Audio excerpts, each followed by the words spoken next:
For Kenya is and always will be the land of champions. This morning is a great morning, ladies and gentlemen, as I receive Beatrice, Faith, Emmanuel, Kwemoy, Obiri, and all the good people. These people are great Kenyans. It is not always that on a global stage, a country is celebrated. It reminds us as a country what we can achieve together. I want to persuade us as Kenyans to celebrate our successes. We are a great nation. I know we set standards, very high standards for ourselves, but I also want to dare say that even as we set standards very high for ourselves, let us remember to celebrate our achievements. Let us remember to celebrate our success. It is not always that you become number one in Africa. It is not always that you become number two globally in athletics. It is a major feat.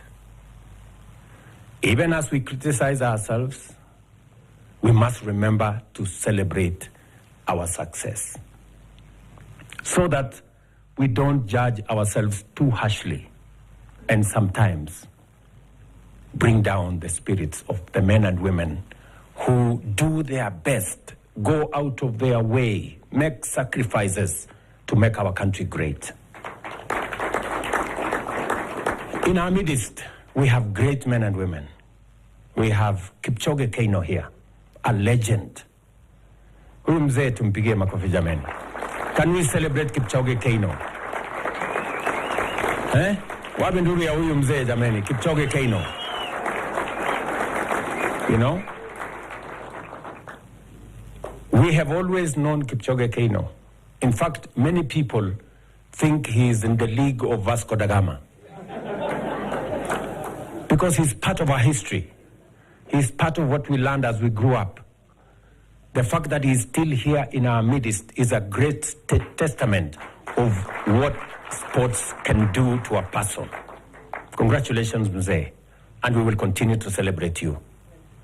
We have great sportsmen. Just seated next to him is a great medalist, gold medalist. Yeah?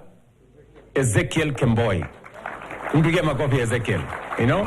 At one point he was called Babayao of sports. Yeah? And of course we have the great man who is now the president of our NOC. You know? Paul Tergat. Pigeni makofi. And we have many. And what do I say? You know, about the man who tells us, no man is unlimited. Eliud Kipchoge. Yeah? Eliud is a great legend, you know, and I know how people were disappointed. You know, many people, you know, made all manner of comments. How can Eliud not finish? You know?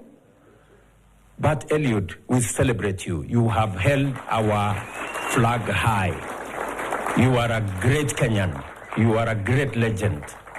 And many of the other athletes, please, people, let us celebrate these men and women.